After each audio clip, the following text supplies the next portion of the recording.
Quando se observa a quantidade de dinheiro que esses bancos têm, essas multas realmente não são nada para eles. Especialmente quando a criminalidade financeira que está sendo processada gera lucros 10 vezes maiores que o valor da multa. Quero dizer, valeu a pena para eles. No final das contas, eles não têm nenhum incentivo para mudar seu comportamento. Portanto, acho que acreditar que de repente eles estão altruisticamente preocupados com as pessoas do sul global, com o planeta e com o meio ambiente, é honestamente um tanto ingênuo, da nossa parte.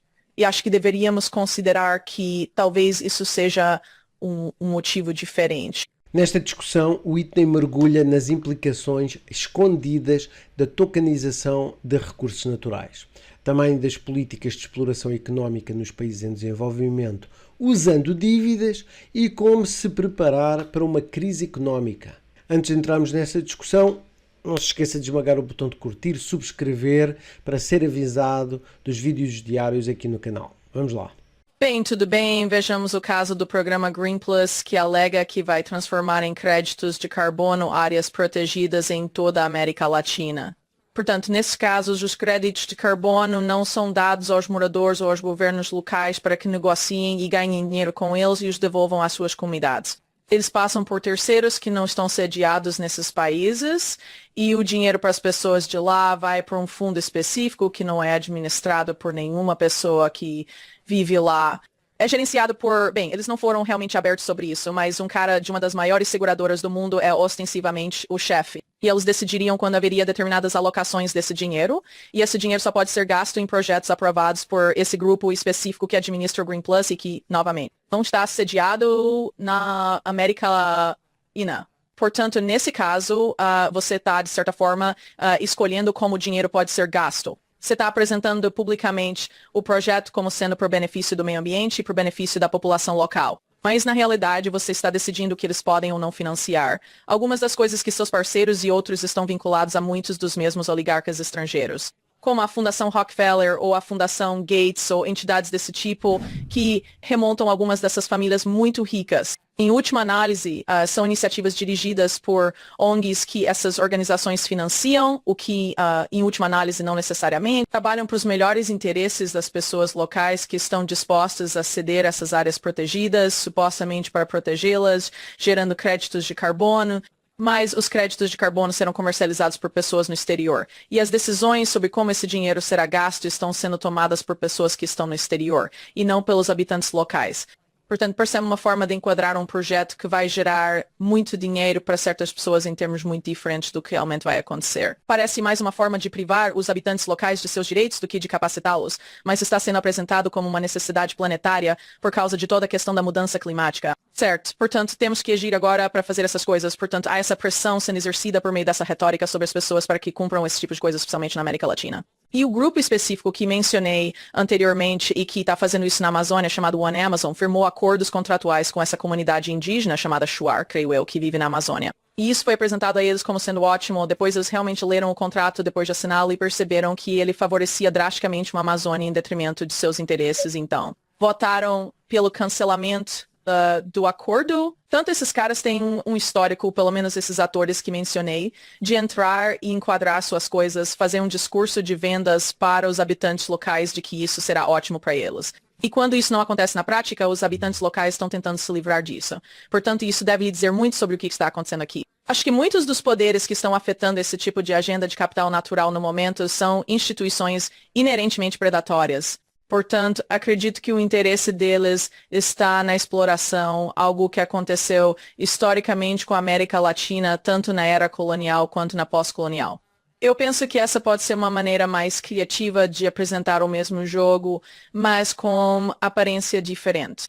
O objetivo aqui é financiar e monetizar o que antes era um bem comum global. Por exemplo, houve um esforço liderado por um grupo associado à Fundação Rockefeller chamado Intrinsic Exchange Group. Eles formaram uma parceria com a Bolsa de Valores de Nova York para desenvolver uma nova classe de ativos e um veículo de ativos chamado Natural Asset Corporation. Essencialmente, a maneira como essas NACs operam, conforme explicado pelos criadores, é que esse grupo identifica um ativo natural que não pertence a ninguém, depois realiza uma espécie de ICO e vende ações. Eles trabalham para gerar lucros para seus acionistas e supostamente utilizam esse dinheiro para conservar o ativo e outras coisas relacionadas. Mas conservar o ativo, por exemplo, pode significar não permitir que ninguém ou nenhum habitante local se aproxime dele. E essas corporações de ativos naturais poderiam, sei lá, reivindicar um lago no Chile, por exemplo, e dizer que ninguém pode usá-lo. Mas e se um grupo de pessoas locais não pudesse aproximar dele? Mas e se um grupo de pessoas locais pescar nele e não estiver necessariamente danificando o lago? Pelo menos no Chile e na Argentina e talvez em outros países latino-americanos, a água, mesmo que seja um lago ou um rio que toque uma propriedade privada, faz parte dos bens comuns. Portanto, o grupo de troca intrínseca enquadra essa corporação de ativos naturais como a criação de uma classe de ativos totalmente nova que supera as classes de ativos existentes que usamos atualmente. E eles se referem a isso como a economia da natureza e como a oportunidade de desbloquear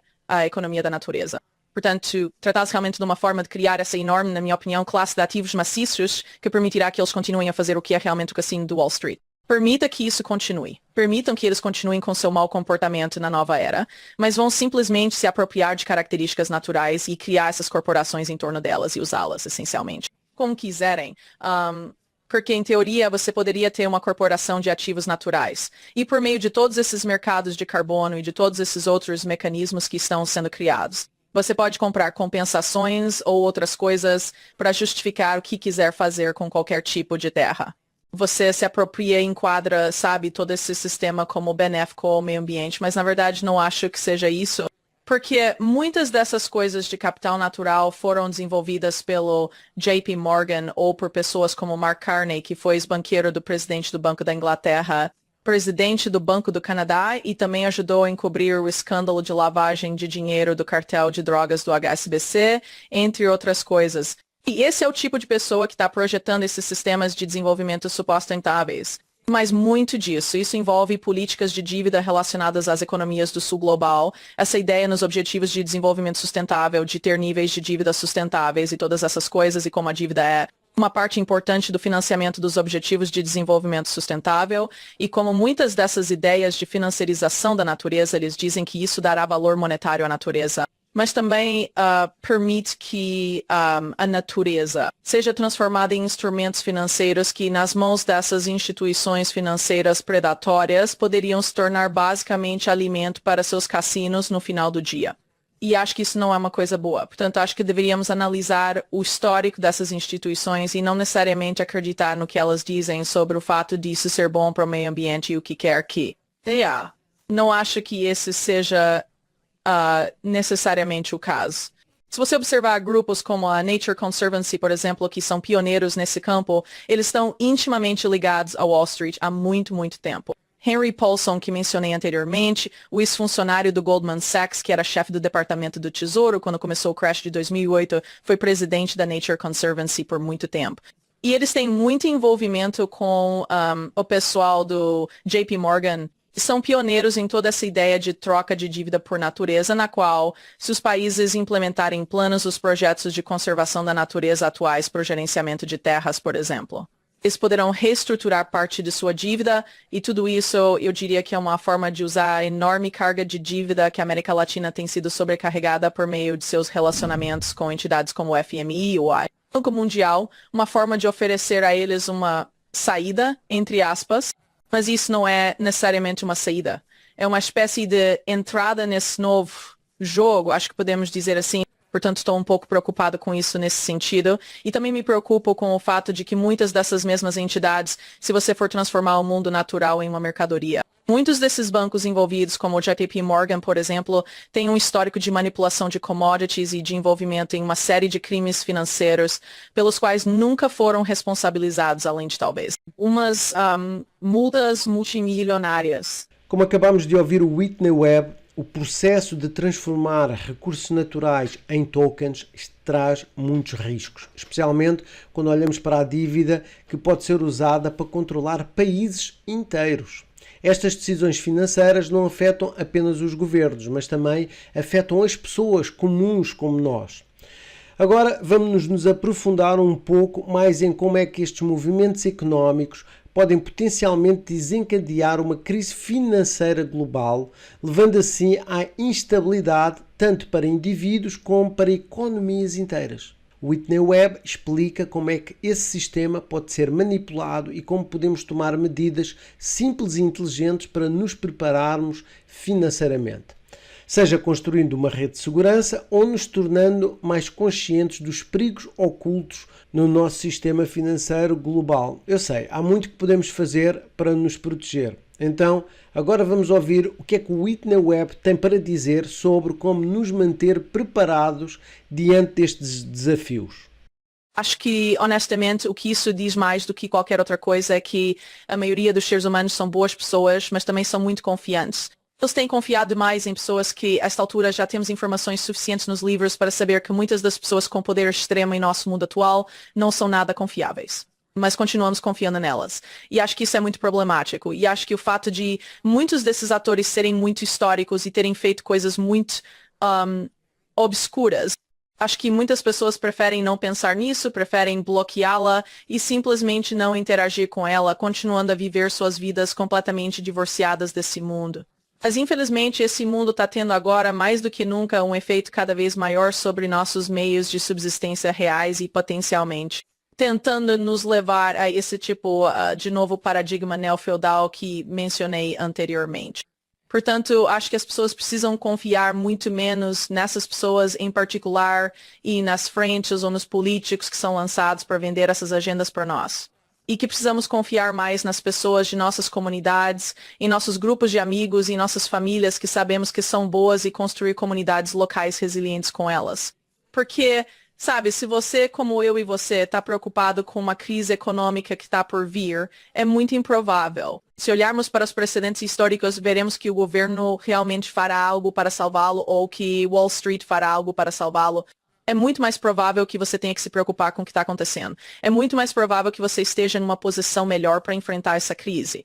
Se você construir algo local que possa proporcionar resiliência para você, sua família, seus amigos e sua comunidade diante dessa crise. Por isso, acho que muitas vezes os americanos e outros países também são informados de que, desde que consigamos a pessoa certa. Como presidente na Casa Branca, ele magicamente consertará tudo, ou tudo o que precisamos fazer para garantir que nosso país siga na direção certa é votar uma vez a cada 4 anos. Acho que agora, mais do que nunca, deve estar claro para as pessoas que isso está realmente errado, especialmente agora que temos 2 pessoas concorrendo a cargos nos principais partidos que já estiveram no poder antes, que já estiveram no poder executivo antes, e vimos o que elas fizeram.